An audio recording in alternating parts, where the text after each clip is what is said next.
Actual technological prototype सुद्धा बनवलाय जो मराठी सिनेमात पहिल्यांदा तुम्हाला दिसणार आहे. आय थिंक आमची सुरुवातच इथून होती की तुला मुलगी झाल्यावर काय. ती माझी आई पण आहे, माझे वडील पण तीच आहे. तुम्हाला फक्त एवढंच असतं की नाही ही माझी आई, ही असं वागूच कसं शकते. अरे पण आई माझी जरा ऍक्शन हिरो आहे. आई तू कशाला घड्या घालते ग? एक गोष्ट सापडत नाहीये चायला. तुम्हाला ना आईची किंमत नाही रे. नान्या, काय चड्डी सरळ करा आणि मशीन मध्ये टाका. तुला कळतं कसं? मी आहे म्हणून चाललंय सगळं. अजून एक डायलॉग. नमस्कार, मी दीपाली म्हात्रे आणि तुम्ही पाहताय लोकमत फिल्मी. आई मुलाच्या नात्यावर भाष्य करणारा उत्तर हा सिनेमा लवकरच तुमच्या भेटीला येतोय आणि या सिनेमाची कास्ट आणि डिरेक्टर माझ्यासोबत आहेत. स्वागत आहे तुम्हा सगळ्यांचं लोकमत फिल्मीमध्ये. थँक्यू दीपाली, खरं थँक्यू. तर क्षितिज, मी तुझ्यापासून सुरुवात करेन, कारण आई मुलाचं नातं एवढं हळवं असतं, खरं तर नाजूकही असतं आणि तेवढं स्ट्रॉंगही असतं म्हणायला गेलं तर. कसा सुचलाय विषय? कारण तसं म्हणायला गेलं तर आपण बरेच हिंदी असे सिनेमे बघतो किंवा अशा या विषयावर आलेले सिनेमे आपण पाहिलेत. सो तुझा हा सिनेमा करण्याचा मूळ हेतू काय होता आणि कसं सुचलं, मुळात ती सुरुवात कुठून झाली? याची सुरुवात ॲक्च्युली फार गंमतशीर झाली. माझा एक मित्र आहे गौरव नावाचा, आणि आम्ही दोघंही फूडी असल्यामुळे कायम खाणं आणि आपल्या आईच्या हातचं खाणं याच्यावर आम्ही कायम बोलत असायचो. अच्छा. तर सुरुवात अशी झाली की आपल्या आईला जे जमतं तसं आपल्याला कुठे हॉटेलमध्ये खायला मिळत नाही. म्हणजे आपली गंमत अशी असते की आपण हॉटेलमध्ये घरगुती आहे म्हणून जातो आणि घरामध्ये हॉटेलसारखं आहे म्हणून खातो. असा आपला एक मानवी स्वभावाची गंमत आहे. बरोबर. पण तेव्हा असं झालं की अरे आईच्या हातची ही गोष्ट आहे ना, ही आपल्याला कुठे साठवता येईल का? कारण ही रेसिपी आपल्याला ती समजा कुठे बाहेर गेली तर आपल्याला करून बघता येईल का? तर म्हटलं अरे ही आयडिया फार इंटरेस्टिंग आहे की अशी ती आपल्याला जर रेकॉर्ड करता आली तर. तिथनं तो ॲक्च्युली प्रवास सुरू झाला की आईच्या इन्स्ट्रक्शन्स, आईची रेसिपी, आईचं म्हणणं हे आपल्याला कुठे बांधून ठेवता येईल का? आणि त्यात माझं बॅकग्राऊंड कम्प्युटर सायन्सचं असल्यामुळे मला असं वाटलं की त्याच्याबद्दल जर काही टेक्निक किंवा टेक्नॉलॉजी रिलेटेड काही करता आलं तर तो एक फार इंटरेस्टिंग विषय होईल. आता जगभरामध्ये AI विरुद्ध AI असं चाललेलं आहे. तर असं वाटलं हीच ती योग्य वेळ आहे. तो गेली 6-7 वर्ष त्या विषयावर काम चाललं होतं आणि त्याच्यासाठी आम्ही एक ॲक्च्युअल टेक्नॉलॉजिकल प्रोटोटाईप सुद्धा बनवलाय जो मराठी सिनेमात पहिल्यांदा तुम्हाला दिसणार आहे. सो त्या एका छोट्याशा चवीच्या गमतीपासनं अख्खाच्या अख्खा उत्तर तुमच्या पुढे आता सादर होतं. अभिनय, तुला विचारेन, कारण आई ऑलरेडी सेलिब्रिटी, त्याच्यामुळे ना घरात सगळं सेलिब्रिटीचं वातावरण. आपल्या आईला सगळ्यातलं सगळं माहिती असतं, हे तर आपल्या सगळ्यांच्याच आईन बाबतीत होतं. पण तुझ्या बाबतीत हे फार वेगळं असेल, कारण सगळेच जण तुला म्हणत असेल अरे तू थोडं कॉमन पीपलमध्ये येतच नाही, तुझं वलय वेगळंच आहे. सो तुझं आणि आईचं कसं नातं आहे, जे असं तुला वाटतं की ना हे सिम्पल आहे पण लोकांना दिसताना काहीतरी वेगळं दिसतंय? अजिबात माझ्या घरात सेलिब्रिटीचं वातावरण नाही. पहिली गोष्ट म्हणजे माझ्या आईनी मला आणि माझ्या बहिणीला अतिशय मिडल क्लास व्हॅल्यूजनी मोठं केलंय, मिडल क्लास अपब्रिंगिंग दिलेली आहे आणि त्यासाठी आम्ही दोघेही तिचे खूप ऋणी आहोत. कारण त्या गोष्टीने आम्हाला ग्राउंडेड ठेवलं, त्या ह्युमिलिटीने आम्हाला ग्राउंडेड ठेवलं. वयाच्या मी आय थिंक स्वानंदी तर 5-6 वर्षाची असल्यापासून आणि मी साधारण एक 9-10 वर्षाचा असल्यापासून आम्ही बोर्डिंग स्कूलला होतो. तर आम्ही तसेही सगळ्या गोष्टींच्या खूप लांब होतो. म्हणजे कधीतरी सुट्टीत आलो तर सेटवर जाणं, कधीतरी सुट्टीत आलो तर एखाद्या अवॉर्ड फंक्शनला जाणं, याच्या पलीकडे आम्ही सगळ्या गोष्टींच्या खूप लांब होतो. त्याच्यामुळे माझ्यामध्ये स्पेसिफिकली सिनेमाचं वेड किंवा सिनेमाचं प्रेम खूप निर्माण झालं. पण ते नेसेसरीली यामुळे नव्हतं की माझे आई वडील ॲक्टर्स आहेत. मला सिनेमा खूप आवडतो, मला या गोष्टी बघायला खूप आवडतात, म्हणून त्यासाठी माझ्यामध्ये ते प्रेम निर्माण झालं. आणि माझी आई पण खूप सिनेमे बघते. तिने मला सिनेमाचं जे प्रेम आहे खऱ्या अर्थानं मी माझ्या आईकडनं इनहेरिट केलंय. कारण इतके सिनेमे माझ्या आईनी मला पहिल्यांदा दाखवलेत. मग ते हिंदी असो, ते मराठी असो, ते इंग्लिश असो, ते सगळे सिनेमे माझ्या आईनी मला पहिल्यांदा दाखवलेत. पिंजरा, 2 आंखें 12 हात, शांताराम बापूंचे अनेक सिनेमे माझ्या आईनी मला दाखवलेत. सिंहासन, सामना हे माझ्या आईनी मला दाखवलेत. अक्षरशः readers of the lost arc, Harry Potter, Superman, Batman, Michael Keaton, जे सगळं माझ्या आईनी मला दाखवलं. सो ते सिनेमाचं जे प्रेम आहे, गाण्यांविषयीचं जे प्रेम आहे, हे मला माझ्या आईकडनं मिळतं. आणि ऋता, तुझ्याकडे येते, कारण आई मुलीचं नातं हे फारच वेगळं असतं आणि ते आपल्या एका कोपऱ्यात दडलेलं असतं. खास करून आपल्याला आई तेव्हा बोलते आता तुझं लग्न झाल्यावर तुला कळेल, तू आई झाल्यावर तुला कळेल. हे खूप कॉमन असतं सगळ्या मुलींसाठी. सो तुझ्या बाबतीत तुझ्या आईचं असं काय म्हणणं होतं? असं म्हणतात ना की संवाद साधण्यासाठी आपली आई नेहमी आपल्याला काही नाही काहीतरी एक वाक्य टाकत असते. आय थिंक आमची सुरुवातच इथून होती की तुला मुलगी झाल्यावर कळेल. म्हणजे मूल झाल्यावर पण नाही, मुलगी झाल्यावर कळेल. म्हणजे लेट आले तरी तुला कळेल मुलगी झाल्यावर. म्हणजे असं मला होतं. पण आय थिंक आता मला असं होतं की अजूनही म्हणजे आता लग्न होऊन 4 वर्ष होतील आणि तरीही माझी फ्लाईट मी मलाडवरून जरी जात असले आत्ता तरी ती जागी असते. आणि मला असं वाटतं की हे फक्त आईच करू शकते, हे कोणीही करू शकत नाही. किती मी रात्री बेरात्री लँड झाले, मी सासरीच जाणार आहे पण ती जागी असते चेंबूरला. हे म्हणजे हे मी कधीच, आणि आतापर्यंत पण असं कधीही झालेलं नाहीये की मी 17व्या वर्षी काम सुरू केलं तर असं कधीच व्हायचं नाही की मी रात्री म्हणजे दरवाजा उघडेन तेव्हा अंधार असायचा. नाही, म्हणजे माझी आई थांबलेली असायची, जी अजूनही थांबते. हे म्हणजे माझे बाबा भाऊ झोपतात, प्रतीक झोपतो. तर आता मला असं वाटतं लग्न आलं मला हे खूप जास्त हिट झालं की मी, कारण खूप वेळा शूटिंग नंतर मी लेट जेव्हा घरी गेलेले तेव्हा असं वाटतं की अच्छाच मीच चावी उघडून आपली स्वतः चाललंय. तर तेव्हा मी ऍक्च्युली आईवर इरिटेट व्हायचं की अगं म्हणजे मी तुला इन्फॉर्म करते मी घरीच येणार आहे, पण नाव आय नो की हाऊ इट फील्स. आणि मी म्हणजे खूप अनसेड गोष्टी आहेत ज्याच्यासाठी मी तिला थँक्यू कधी म्हटलंच नाहीये. तर ते आय थिंक म्हणून मी ही फिल्म केली, कारण प्रत्येक आईसाठी ही ट्रिब्यूट, कारण लाईक क्षितिज सर कायमच म्हणतात की आई हे नातं म्हणजे मी अजूनही गृहीत धरते. म्हणजे मी माझ्या मूडनुसार तिच्यावर चिडचिड करते किंवा तिच्यावर नाही करत. I am really sorry for it, पण आय डोंट नो समहाव ती समोर आली की ते थोडं तसंच होतं. आय डोंट नो, अदरवाईज मी इतकी समंजस अशी वागू शकते, पण आई आली की थोडे माझे जरा की मग लाडच करणं की मग मला हेच करून दे असं सगळं खूप चालू होतं. But thanks to all the आईज ॲक्च्युली, कारण त्या खूप अशा कधी म्हणजे एकदम खूप प्रेम करतात यार, आणि जे मी कधीच डिफाईन करू शकत नाही. म्हणजे मला आई असं आता तर ते आता असं सुरू झालंय ना की आता मग काय कधी चान्स घेणार, आता असे प्रश्न यायला लागलेत असं वगैरे. तर मी एकदा फक्त आईला एवढं, सो माझ्या आईला ही खूप बेसिक गोष्ट आहे, पण मला पिझ्झा खूप आवडतो. It's my cheat meal. So माझ्या आईला पण प्रचंड पिझ्झा आवडतो. आणि आम्ही 4 लोक, तर मीडियम मागवला तर 1 स्लाइस एक्स्ट्रा उरतोच. 4 लोक, एक मिनिट, 4 लोक मीडियम मध्ये 1 स्लाइस उरतो? कारण 6 असतं ना, तर पण मग एवढं कमी खातो हा तुम्ही? हो एकदम. आमच्यात लार्ज पण पुरत नाही नाही. तिघं असून. नाही, सो मग ते जर शेवटचा पीस उरलेला असेल तर तो प्रत्येक वेळी आई करते मला किंवा ऋग्वेदला देते. मी म्हटलं ज्या दिवशी मी हे करावंसं वाटेल ना मला त्या दिवशी मी आई होईल. क्या बात. कारण एक्झॅक्टली, कारण हा सेल्फलेसनेस हे फक्त आईकडेच असतं की स्वतःची आवडीची गोष्ट दुसऱ्याला द्या, म्हणजे आपल्या मुलाला द्यावी. हे अनबिलिव्हेबल आहे, म्हणजे हे नाही करू शकणार मी कधीच. म्हणून आपण तिचं प्रेम कशात मापूच शकत नाही असं आपण म्हणतो. क्षितिज, या सिनेमामध्ये ना टॅगलाईन्स किंवा एखादे डायलॉग्स हे लिहिताना आपल्याला खूप काही वेळेला आपल्याला कॉमन पीपलचा पण विचार करावा लागतो की हे आपल्या दररोज घराघरात घडणारी गोष्ट असते. सो त्या आणि तुला एखादं छान, आता तुझं लिखाण एवढं प्रेक्षकांपर्यंत आता समोर आलेलं आहे, सो ह्याच्यात तुला काहीतरी छान प्रेक्षकांपर्यंत पोहोचवायचं आहे. डायलॉग लिखाणाला थोडीशी तुला जास्त मेहनत घ्यावी लागली यासाठी, किंवा ते खूप इझी गेलं तुला की हा विषय खूप कॉमन असल्यामुळे? नाही, मला ऍक्च्युली मेहनत फार, म्हणजे डायलॉग लिहायला फार नाही लागली, कारण आया सगळ्या घरांमध्ये थोड्याफार वर्गाने सेमच बोलत असतात बरोबर. की मी आहे म्हणून चाललंय, हा आमच्या वेळेला असं नव्हतं, की मी आहे म्हणून तुला माझी किंमत नाहीये वगैरे, हे सगळं तू लग्न आल्यावर तुला कळेल, बायको आली की तुला कळेल. सो ते आया, त्याला मराठीत पालुपद असा एक शब्द आहे, म्हणजे त्या त्यांची पालुपद रोजची चालूच असतात. पण मला ऍक्च्युली ह्या सिनेमाच्या निमित्ताने आई विचार काय करू शकते मुला व्यतिरिक्त, कारण काय ह्या सिनेमामध्ये खूप इंटरेस्टिंग गृहीतक असं आहे की आई ही फक्त आई नाही, ती बाई पण आहे आणि माणूस पण आहे. तर आपण बऱ्याच वेळेला ना आईला एका डायमेन्शन मध्ये अडकवतो की ही आई आहे, मग आता हिने सगळं आपल्याला पाहिजे तसंच केलं पाहिजे. तसं होत नाही.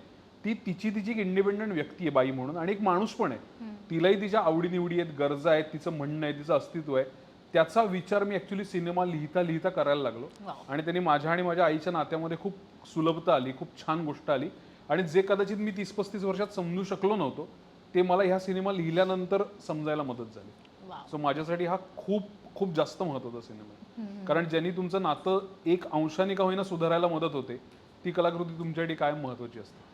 त्यामुळे पण तुम्हाला दोघांना जेव्हा हा विषय सांगितला असेल तेव्हा, आता क्षितिज म्हणाल तसं आपण फॉर ग्रांटेड घेतो आईला किंवा ह्या गोष्टी, तुम्हाला दोघांना जेव्हा सिनेमा सांगितला आणि तुम्ही ह्या सिनेमात काम केल्यानंतर अशी कुठली गोष्ट जाणवली की हे आपल्या घरी पण होतं पण इथे आपण चुकतो, किंवा इथे आपण आईला असं नाही बोलायला पाहिजे, हे तुम्ही दोघांना हा सिनेमा करताना तुम्हाला कसं जाणवतं? जसं क्षितिज म्हणाल की एक अंश फरक पडला हा सिनेमा लिहिताना त्याच्या आणि त्याच्या आईच्या नात्यामध्ये, तुमच्या दोघांच्या बाबतीत असं झालं? आय थिंक मी थोडं जास्त ओपन अप व्हायला लागलो माझ्या आईसोबत, कारण मी थोडासा गार्डेड आहे खूप गोष्टींना घेऊन, आणि स्वतःच्या जवळच्या लोकांशी पण मी थोडासा गार्डेड वागतो कधी कधी. तरी माझ्या बहिणीला खूप गोष्टी माझ्याबद्दल माहिती असतात, आईला तेवढ्या माहिती नसतात. पण आईला माहित असतं. आईला कळतं. आईला कळतं. तिला माहिती असतं की माझ्या मनात काहीतरी चाललंय, मी लो आहे, पण मी बोलत नाही. आणि असं खूपदा होतं की मी नाहीच बोलत काही गोष्टी. मला असं वाटतं की यार मी या गोष्टींना स्वतःहून हँडल करतो आणि ते संपवतो. मला ते कोणापर्यंत घेऊन नाही जायचे. सो तो लहानपणापासून माझी सिंगल आई असल्यामुळे, तर तो लहानपणापासून आपल्यामध्ये एक ती मॅच्युरिटी आपोआप येते.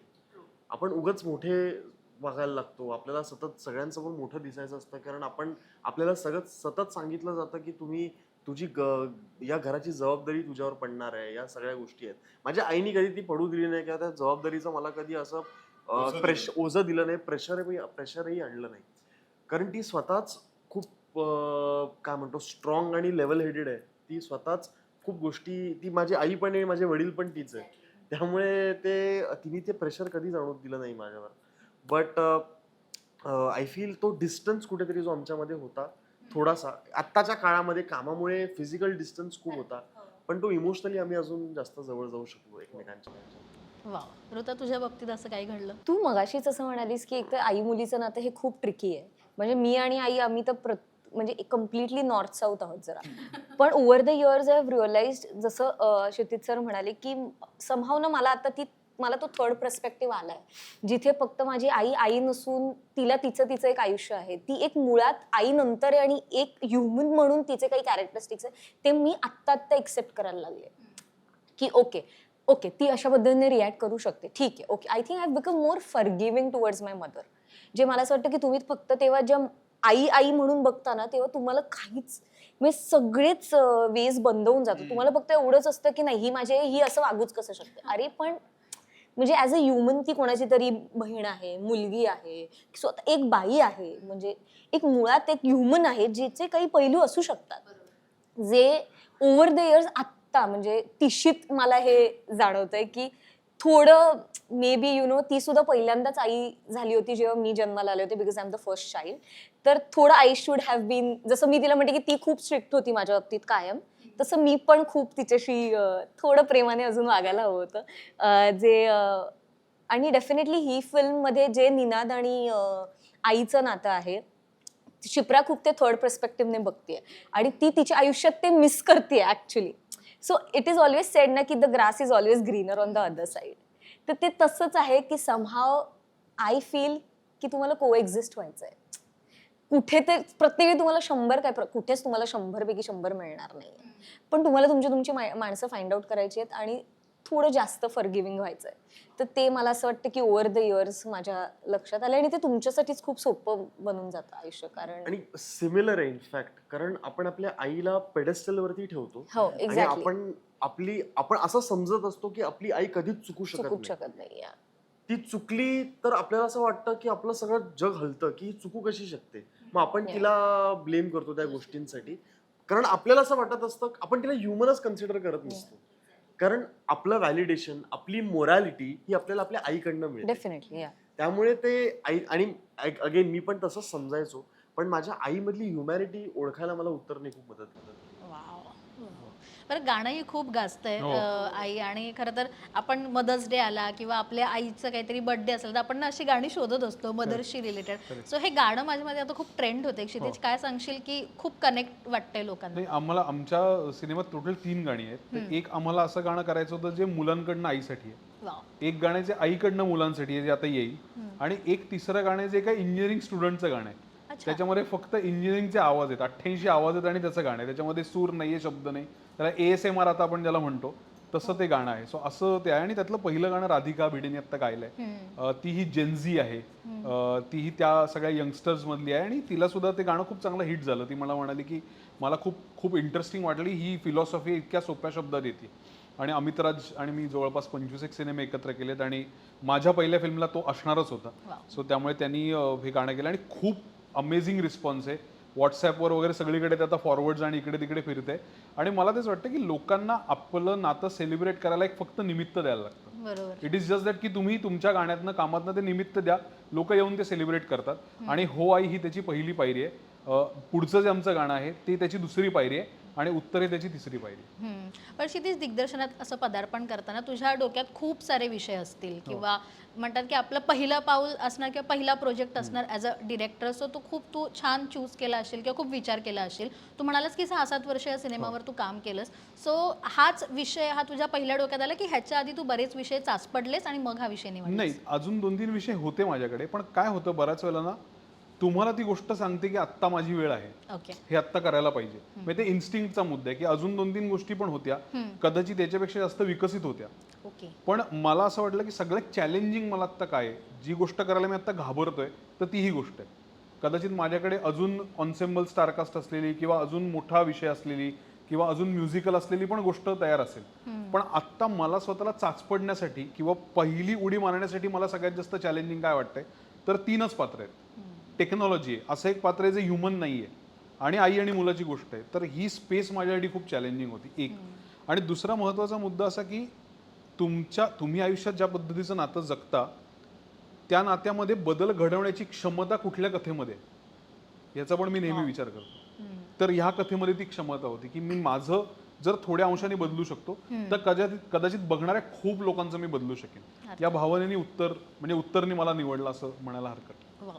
नावाबद्दलही मला खरं तर छान वाटते. नाव उत्तर हे ऐकून त्याच्यात ते डिझायनिंगही खूप छान झालंय. सो तेही कसं डोक्यात ठेवलं होतंस की काय नाव द्यायचं, काहीतरी ट्रिकी असलं त्याला पाहिजे? ऍक्च्युली फार मजा. आम्ही जेव्हा टीजर रिलीज केलं तेव्हा खाली एक कॉमेंट आली की उत्तर हे काय नाव आहे का. अच्छा. तर मी म्हटलं की आता जर मुलगा सतत प्रश्न विचारतोय आणि आई त्याला उत्तर देते, या सिनेमाचं नाव आपण काय ओटी खणा नारळाची तर ठेवू शकत नाही. म्हणजे आपण उत्तरच ठेवणार त्याला, दुसरं काही. आणि आमचे एक म्हणजे मी ज्यांना खूप मानतो असं एक निर्माते आहेत, तर ते कायम आम्हाला सांगत असतात की तुम्ही टायटल्स आणत राहा, but you have to beat the title.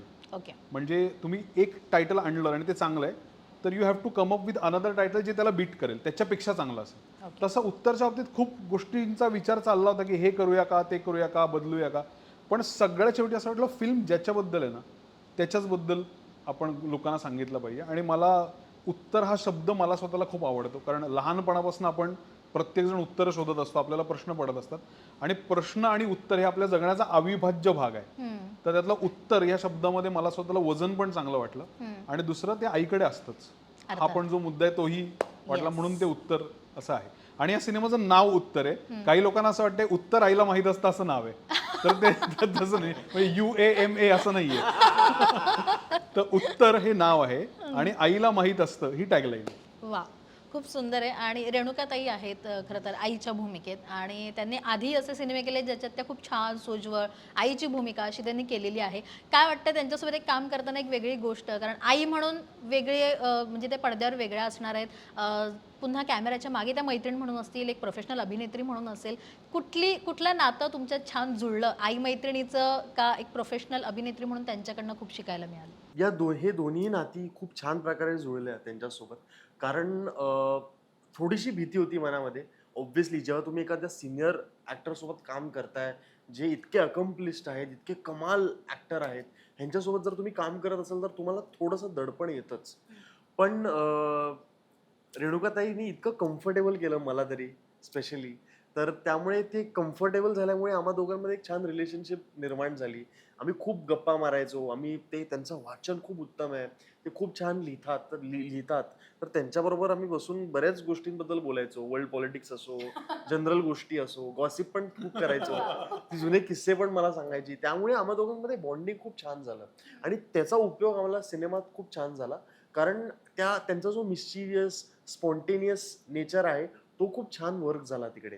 आणि ते मुवमेंटमध्ये काही गोष्टी त्या ज्या करत होत्या बारीक ते ऑब्झर्व करूनच तुम्हाला कळायचं की यार हे कमाल आहे. कारण ते त्यावेळेला सुचणं हे खूप डिफिकल्ट असतं आणि रेणुकाताईचा तो हातखंड आहे मी तर म्हणेन. मला आणि अजून एक गोष्ट मी हे ऑब्झर्व केली. सो जेव्हा आम्ही सेटवर काम सुरू केलं तर एक आई आणि मुलाचं नातं आहे आणि ते रिलेशन आता सुरू होईल वगैरे. पण काय होतं की तिचे कंटेम्पररी लक्ष्मीकांत सर, प्रियाताई तिच्याबरोबर काम करत होते. राईट. आणि एखाद्या मुलाला जेव्हा आपण अगदी 1 वर्षाचा असल्यापासून पाहतो की आपल्या डोळ्यासमोर तो वाढतोय हळूहळू आणि वन फाईन डे तो आपल्या समोर येतो आणि आता तो म्हणतो की आता मी तुझा मुलगा आहे याच्यामध्ये, तर तेव्हा जे एक इमोशनल तयार होतं ना, ते रेणुकाताईचं रोज तयार व्हायचं. तिला रोज ते असं दाटून यायचं की अरे तू एवढा मोठा झालास की तू आता माझ्या मुलाचं काम करतो.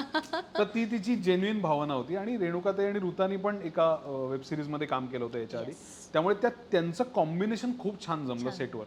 आणि कुठेही ना त्याला फक्त असं नव्हतं की हा मी टेक पुरतच हे करते, पांघरुण घालते आणि आता मी ते त्या पांघरुण घालण्यामध्ये म्हणतात एकदम छोटी गोष्ट असते बघ, की शॉर्ट आहे की आई मुलाला पांघरुण घालते, तो हेडफोन लावून झोपलेला आहे गदडा, तर त्याच्या तो विसरलाय की आता आपल्याला हेडफोन काढायचे जे आपण सगळे विसरतो. तर ते केलंय, पण दिग्दर्शक काय सांगतो की आता तुम्ही पांघरुण घाला आणि तुम्ही वळा. पण आई काय करते, ती पांघरुण घालते आणि घालायच्या आधी बांगडी वर करते, म्हणजे पांघरुण घालताना त्या बांगडीचा आवाज त्याला येऊ नये म्हणून. आता हे त्या आईचं ममत्व, तिची माया असल्याशिवाय टेकमध्ये येऊ शकत नाही. अशा असंख्य गोष्टी रेणुकाताईने स्वतः केलेल्या आहेत. त्या तुम्हाला फिल्ममध्ये पाहायला मिळते. त्या माझ्या नाही आहेत, त्या तिच्या आहेत, त्या स्क्रिप्टच्या पण नाही आहेत, त्या तिच्या आहेत. आणि त्यांनी ती फिल्म खूप सुंदर झाली. किती गोड. पण गप्पा मारताना अभिनय कुठेतरी बाबांच्या आठवणी शेअर केल्या रेणुकाताईंनी? हो, रेणुकाताईंचा पहिला सिनेमा माझ्या वडिलांसोबत होता, त्यामुळे त्यांचं नातं ते बहीण भावासारखंच नातं होतं. माझे वडील तिला लहान बहिणीसारखेच मानायचे, त्यामुळे ते खूप अनेक वर्षांचं त्यांचं नातं होतं. अगदी हम आपके है कौन पासून पुढपर्यंत त्यांचं नातं खूप छान होतं. त्यामुळे खूप किस्से हम आपके है कौनचे असे ऐकायला मिळायचे आतनं. पण आय फील की कुठेतरी माझं आणि रेणुकाताईंचं रिलेशनशिप वेगळं आहे, आणि ते त्याच्यामध्ये त्याच्या शॅडो खाली नाहीये. आमचं एक वेगळं रिलेशनशिप आहे, आणि त्याबद्दल आय एम व्हेरी ग्रेटफुल. आणि अजून एक गोष्ट, माझी आई फुबाई करत होती 10-15 वर्षांआधी. त्याच्यामध्ये जजेस 2 व्यक्ती होत्या, रेणुकाताई आणि निर्मिती मावशी.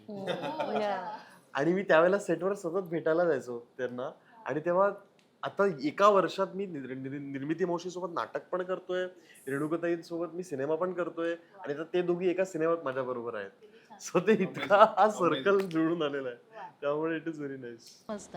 ऋता, तुझं माझ्या मते तू आधी वेब सिरीज केलीस ताईंसोबत, पण ह्या सिनेमात कदाचित फार जेवढे अभिनयाचे सीन आहेत त्याच्यापेक्षा कमी असतील, पण कसं वाटलं, एक गेस्चर असतं किंवा एक छान एक आई मुलाचं नातं आपण थर्ड पर्सन म्हणून बघतो. तुला कसं वाटलं रेणुकाताईंसोबत एक काही सीन करताना किंवा कुठल्या गोष्टी?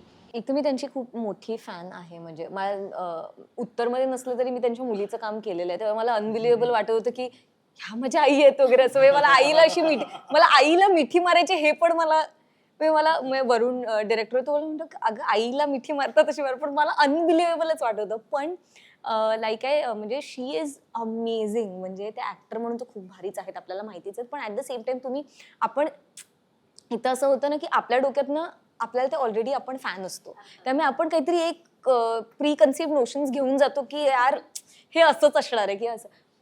पण शी सरपास्ड ऑल ऑफ देम. म्हणजे त्या सेटवरचा त्यांचा वावर, म्हणजे ते सगळं खूप सोपं करून टाकतात. मग ते त्या दडपण देत नाहीत तुमच्यावर कुठल्याच बाबतीत, की नाही हे आपण एक म्हणजे काय म्हणतात ना, ते एका लेवलला येऊन काम करतात. म्हणजे असं कुठेच नाहीये की मग आता मी तुला करून दाखवते किंवा मग आता तू हे असंच कर, असं ते feel. It's I think she beliefs a lot in collaboration. त्यामुळे ते खूप आमच्या सगळ्या कलाकारांना काम येते, ज्यांनी आत्ता कुठे सुरुवात केलेली आहे. सो ते खूप शिकण्यासारखं आहे. कारण मला असं वाटतं की पडद्यावरचं काम आपण सगळेच बघतो, पण आम्हाला काय जास्त कनेक्ट होतं ते म्हणजे आपण पडद्यामागे कसे असतो मोर ऑफ. कारण आम्ही एक 20 दिवस एकत्र असतो. मेंटल हेल्थ खूप मॅटर करतं जेव्हा शूट करत असतो तेव्हा, कारण there is a lot of pressure. त्या टाइमातच आपल्याला गोष्टी संपवायच्या आहेत, सगळंच आहेत. पण या सगळ्यामध्ये आपले समजा को ऍक्टर्स इतके इझी गोईंग असतील ना, तर ते आय थिंक काम खूप सोपं होतं. Which I feel Renuka is very easy going, which is very nice. बरं, सिनेमाच्या निमित्ताने तुम्ही मगाशी म्हणालात तसं की काही अंशी तुमचं आणि तुमच्या आईचं नातं चेंज झालंय. सो मी असे काही प्रश्न काढलेत की जे कदाचित थोडेसे इमोशनली तुम्हाला अटॅक करतील असं. सो तसे काही क्वेश्चन्स आपण थोडेसे घेऊया. तिघांनाही विचारेन. सुरुवात ऋता तुझ्यापासून करते. आईने दिलेला असा कोणता लाईफ लेसन आहे जो कायम तुझ्या लक्षात राहील? कोणी आपल्याशी कसंही वागलं तरी आपण कायम चांगलंच वागायचं आणि दुसरे कायम वेळेवर जायचं. वेळेच्या आधी ऍक्च्युली मला 6:30चा कॉल टाइम असेल, ती मला 5 वाजता घराबाहेर काढायची. तर ते मला असं वाटतं मी तेव्हा तिच्यावर खूप चिडचिड केली. माझा पहिलाच शो होता. पण आता मला असं वाटतं की नाही, थँक्यू. म्हणजे मी त्यावेळेला तिने मला जे नाईट आउट्सला नाही अलाव केलेलं आहे, ज्या वेळेला तिने मला फेशियल अलाव केलेलं नाही, आयब्रोज करायला दिलेलं नाही, आय एम टोटली ग्रेटफुल. जेव्हा मला लोक म्हणतात की मी विशीतली दिसते, so I am completely grateful to her. वा. अभिनय, तुझ्या बाबतीत लाईफ लेसन आईने दिलेला? माझ्या आईने एवढे लाईफ लेसन दिले मला, मी तेच आठवत होतो कुठला स्पेसिफिकली. आय थिंक इंडस्ट्रीत करिअर करायच्या आधी ना, म्हणजे यायच्या आधी नुकताच जेव्हा ती सध्या काय करते त्याचं शूटिंग सुरू होतं तेव्हा तिने मला एक खूप इम्पॉर्टंट ॲडवाईस आणि लेसन दिलं होतं की तुझं कंपॅरिझन कुठल्याही ॲक्टर सोबत होण्याच्या आधी तुझं कंपॅरिझन तुझ्या वडिलांसोबत होणार आहे, तर तू हे लक्षात ठेव पुढे हे कामगिरी पुढे करताना. सो आय थिंक ते माझ्यासोबत राहिलं आणि त्यामुळे ते कॉन्शियसली मला माहिती होतं की माझं कंपॅरिझन होणार माझ्या वडिलांसोबत, जे होत होतं जे होतं, आणि पण त्याचं बर्डन मी स्वतःवरती आता नाही येऊ देत. सो त्यासाठी ॲब्सल्युटली ज्या लोकांनी माझ्यावर विश्वास दाखवलाय, क्षितिज सर, सगळ्यांनी ज्यांनी माझ्यावर विश्वास दाखवलाय ते क्रेडिट त्यांना जातं आणि माझ्या आईला सुद्धा जातं. तेच तुझ्या बाबतीत माझ्या बाबतीत माझ्या आईची गंमत अशी की ती कधीच काही असं बोलत नाही की आता तू असं वाग किंवा वागू नको. तिचं सगळ्यात मोठं लाईफ लेसन जे मला मिळालं ते असं की कष्टाला लाजायचं नाही. म्हणजे कष्ट करत राहायचं आणि तेच आपला कंपॅनियन आहे. म्हणजे कष्ट हाच सोबती, दुर्गाबाईंचंच वाक्य आहे की कष्टासारखा सोबती नाही. तर ते माझ्या आईनी प्रत्यक्षात उतरवलेलं वाक्य आहे. त्यामुळे मला आयुष्यात कुठल्याही क्षणी असं वाटलं की कष्ट करण्यात आपण कमी पडतोय तर मला आईची आठवण येते पहिले. त्यामुळे ते माझी आई इनफॅक्ट मला सचिन तेंडुलकरांचं पण खूप उदाहरण द्यायची की ते ज्या प्रकारे प्रत्येक गोष्टीचा अभ्यास करतात, सगळ्या गोष्टींचा. आज पहिलं लवकर आउट झालो तर हॉटेलवर जाऊन कशामुळे झालो, सतत शिकत राहणं, शेवटपर्यंत शिकत राहणं, रिटायर होईपर्यंत शिकत राहणं, हे तेंडुलकर साहेबांकडनं घेण्यासारखं आहे, हे माझ्या आईने मला सांगितलं. सो ती फिलॉसॉफी मी सतत फॉलो करत असतो. जेव्हा तुमची आई तुमच्या पाठीशी खंबीरपणे उभी राहिली आणि तुम्ही त्या संकटाला बिनधास्त तोंड देऊ शकलात, म्हणजे कदाचित त्या संकटाला जर आई नसती सोबत तर कदाचित ते संकट पार करणं तुम्हाला कठीण गेलं असतं. नोकरी सोडून अशा क्षेत्रात येणं हे तिच्यासाठी फारच जबरदस्त धक्का होता. म्हणजे ती मला नेहमी म्हणायची की मी सगळे दागिने विकते, तू परत नोकरी कर, असं तिचं कायम म्हणणं असायचं. पण द मोमेंट माझं नाटक चालायला लागलं, माझा सिनेमा येऊन तो चांगला सक्सेसफुल झाला, त्यानंतर तिने खूप जास्त, म्हणजे तिचं म्हणणंच ते होतं की तू जोपर्यंत रिस्पॉन्सिबल आहेस तोपर्यंत ते चांगलं आहे. तू रिस्पॉन्सिबिलिटी घ्यायला शिक स्वतःच्या यशापयशाची, जे काय आहे ते. सो त्यामुळे तिचा तो भक्कम कायम आधार आहे की जेव्हा तू स्वातंत्र्य मिळवलंस त्याची जबाबदारी तुला रोज घ्यायला लागणार आहे. अरे बापरे. तर ती मला खूप मोठी गोष्ट आहे आणि त्याचा भक्कम पाठिंबा तिने मला दिलेला आहे. वा. अभिनय. मला ॲक्च्युली 12वीत कमी मार्क पडले होते खूप, आणि मला त्याच्यानंतर एका फिल्म मेकिंग स्कूलमध्ये ॲडमिशन घ्यायचं होतं. इथे त्यावेळेला मुंबई युनिव्हर्सिटीनी BA in film making course चालू केला होता आणि मला ते शिकायचं होतं. पण मला कमी पर्सेंट मिळाल्यामुळे मला तिथे ॲडमिशन मिळणं डिफिकल्ट होतं. फर्स्ट लिस्ट आली, सेकंड लिस्ट आली, माझं नावच येत नव्हतं. तर मी खूप जास्त लो झालो होतो. तर तेव्हा माझी आई मला म्हणाली की तुला हे बघ, जर तुला फिल्म मेकिंग शिकायचं आहे ना तर तू कोणाला असिस्ट कर, काय कर, तू शिकशील. पण तुला जर ॲक्टर व्हायचं आहे तर मला असं वाटतं तू मिठीबाईमध्ये कंटिन्यू कर आणि थिएटर कर, ते जास्त तुला फायदेशीर ठरेल आयुष्यात. मी तो डिसिजन घेतला. थर्ड लिस्टमध्ये माझं नाव आलं, मी नाही ॲडमिशन घेतलं, मी मिठीबाईमध्ये कंटिन्यू केलं. मी एकांकिका केली, त्याच्यामुळे माझं नाव पेपरात आलं, त्याच्यामुळे मला ती सध्या काय करते मिळाली आणि आज त्याच्यामुळे मी इथे बसलो. सही. अमेझिंग. खूप सुंदर. वृता. मग तसे खूप इन्सिडेंट्स आहेत ॲक्च्युली. पण मला असं वाटतं की जेव्हा सो माझ्या फॅमिलीमध्ये ह्या फील्डमध्ये कोणीच नाही आहे. मी जेव्हा सुरुवात केली तेव्हा, तर from a completely middle class background, जिथे माझं सिलेक्शन व्हावं दुर्वासाठी, आणि आईवडिलांनी म्हणजे कितीतरी, आमची जॉईंट फॅमिली पण होती तेव्हा आणि असं सगळंच होतं. तर ते बऱ्याचदा आजूबाजूला असं होतं की आता म्हणजे काय आता अभिनेत्री होणार का, किंवा म्हणजे काय आता रोज उशिरा येणार का घरी वगैरे, येते.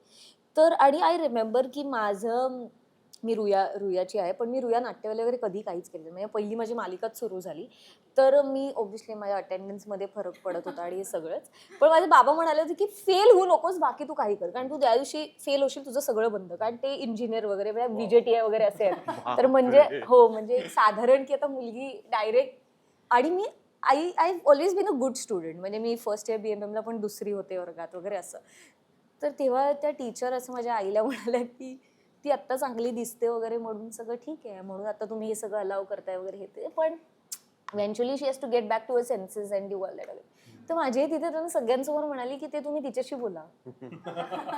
तर मला असं झालं की म्हणजे it's so unusual of my mom to say that, कारण तशी ती खूप असं मन जपून वागणारी. ती असं म्हणेल नाही मला नाही आवडलं ते असं बोललं, आणि मी बघेन ना, आम्ही बघू आमची मुलगी काय करते. म्हटलं ठीक आहे, ओके.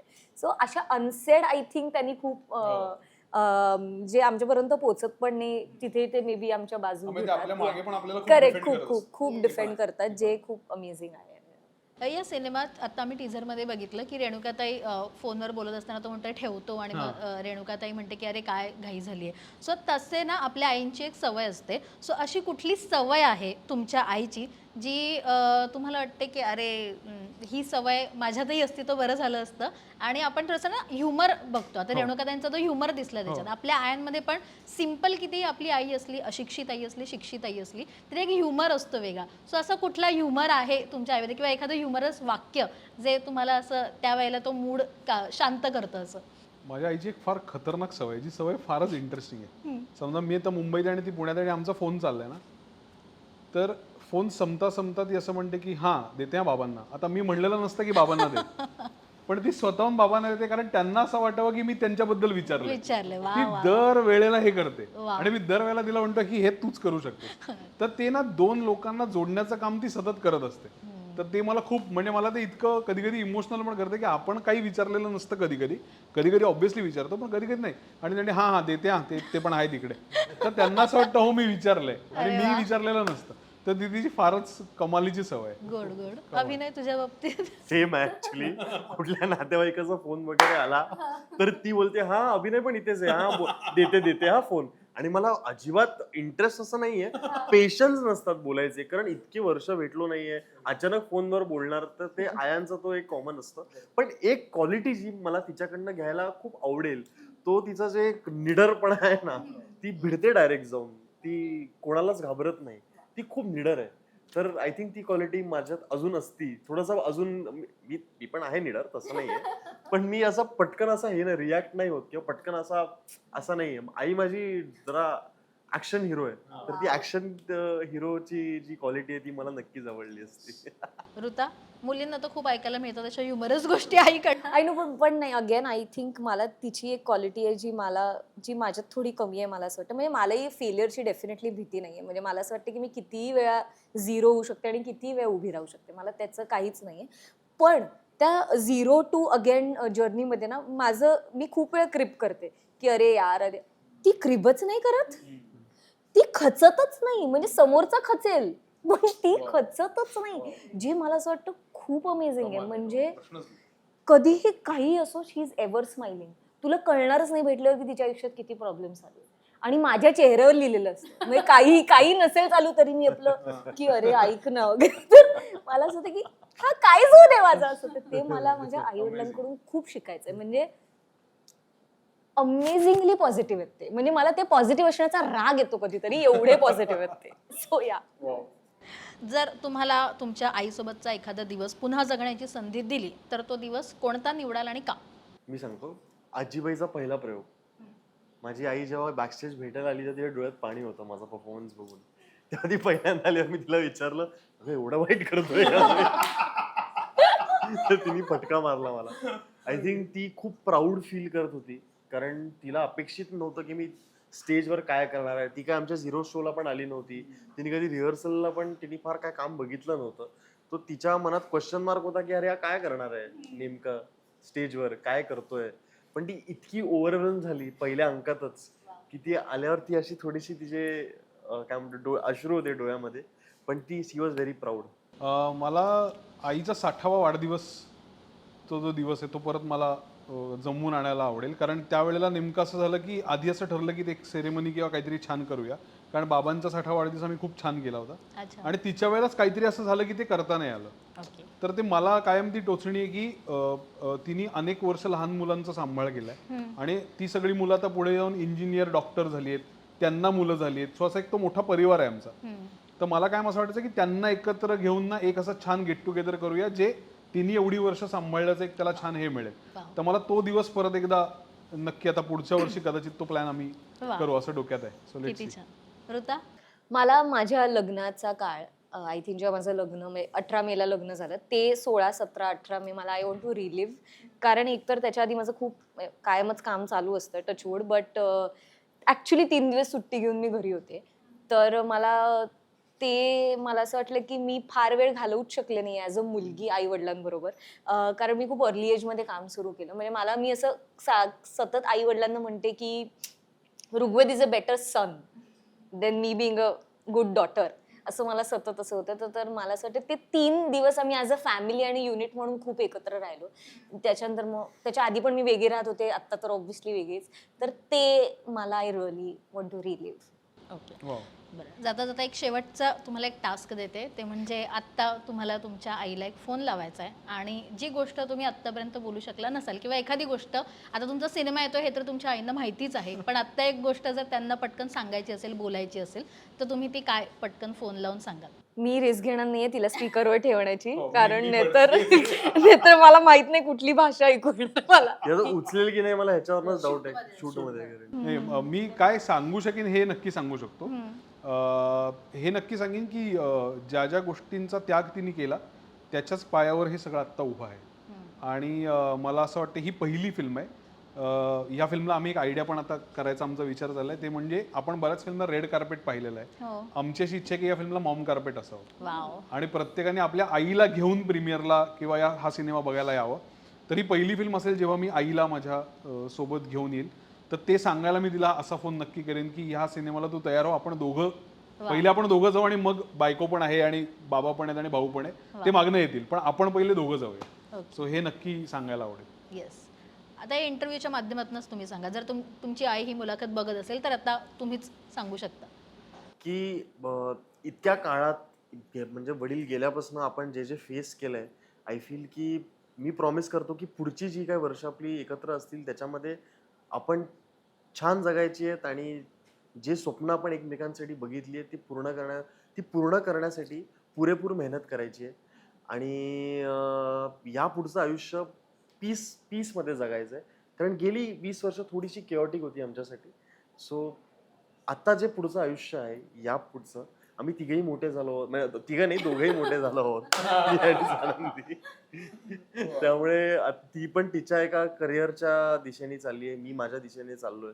त्यामुळे आता आमच्यावर जबाबदारी आहे की आता आमची आई आता रिटायरमेंटकडे चालली. रिटायर ती होणार नाही, कारण ती अभिनेता ऍक्टर्स कधीच रिटायर होत नाहीत. ती काम करत राहणार, तिच्या घरात ती कधीच बसू शकत नाही, पण ती काम करत राहणार शेवटपर्यंत.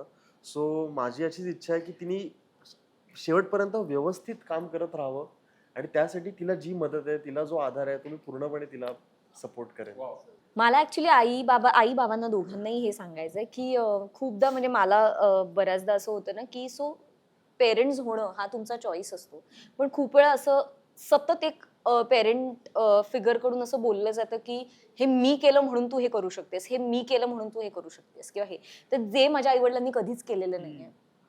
ह्याच्यासाठी मला थँक्यू म्हणायचं आहे, कारण त्याच्यामुळे माझी ग्रोथ कधी लिमिट नाही झाली, माझ्यावर कुठलं प्रेशर नाही आलं आणि ॲट द सेम टाइम त्यांनी मला ॲज अ इंडिव्हिज्युअल म्हणून खूप ग्रो होऊ दिलं, फक्त त्यांची मुलगी न ठेवता, जे मला असं वाटतं खूपच रेअर आहे.